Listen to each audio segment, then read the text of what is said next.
Kayo kung manliligaw kayo, mga lalaki, pakikiramdaman niyo yung babaeng liligawan niyo. Pagka malaki luwang ng bunganga, talagang katakot-takot na away ang susuotin mo. Sasabihin, ako ho, lalagay na sa tahimik. Ano? Matatahimik ka ba pag ang asawa mong napangasawa ay madaldal? Pakinggan nyo sa isang talata ng Kawikaan. Anong tahimik? Gulo hinaharap ng buhay mo. Hindi tahimik. Basa. Ang laging tulo sa araw na maulan. Pag araw na umuulan, butas ang bubong, hindi tulo ng tulo. O anong sabi? At ang babaeng palatalo ay magkahalintulad. Pareho lang silang dalawa eh. Kung paano nakakainis yung tulo ng tulo pag umuulan, hindi tulo ng tulo, natitilinsikan ka, nainis ka, sinahuran mo ngayon. Nung sahuran mo naman, hindi ka rin makatulog dahil tulo ng tulo. Tak, tak, tak, tak. Nung araw ho kasi may tulo yung bahay namin, sinahuran. Magdamag yun ang napagtuunan ko na hindi ako nakatulog talaga. Parang nabibilang-bilang ko yung...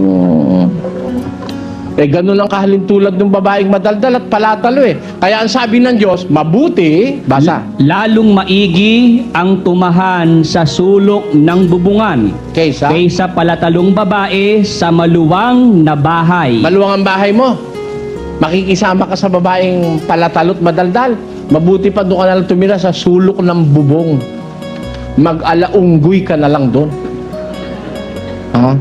Kaysa maluwang nga ang bahay mo, ang kasama mo, babae madaldal at palatalo. Araw-araw magkakasala ka, araw-araw maiinis ka, maiimpyerno ka lang. Kaya ang hatol ng Diyos, mabuti pa punta sa ilang eh. Basa. Lalong maigi ang tumahan sa ilang na lupain kaysa makisama sa palatalo at magagaliting babae. Kita nyo, mabuti pa mamundo ka sa ilang. Baka maligtas ka pa't maging dapat sa Diyos kaysa sa makisama ka sa palatalot magagaliting babae. O ngayon, para ho yan maiba kung kayo'y palatalo, babaeng magagalitin, babaeng madaldal. Para mawala yan, ang sabi sa Biblia, ang babae, mag-aral tumahimik. Mag-aral na tumahimik tuloy. Ang babae mag-aral na tumahimik na may buong pagkapasakop. Pinapasakop yung babae.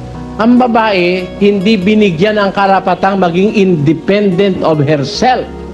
Ang babae, inilagay ng Diyos under subjection to man. Inilagay ng Diyos ang babae sa kapangyarihan, sa ilalim ng kapangyarihan ng lalaki. Kaya, isa sa aral na dapat matutunan ng babae na may asawa, pasasakop ka sa asawa mo. Paano hong pagpapasakop? Pakinggan nyo sa Efesos 5, ganito ating mamabasa. Tatapwat kung paanong ang iglesia ay nasasakop ni Kristo, ay gayon din naman ang mga babae ay pasakop sa kani-kanyang asawa sa lahat ng mga bagay. Kita nyo. Handa ho ba kayo mga babae na maging dapat sa Diyos? Handa ba kayong pasakop sa inyong asawa? Pasasakop ka sa lahat ng bagay.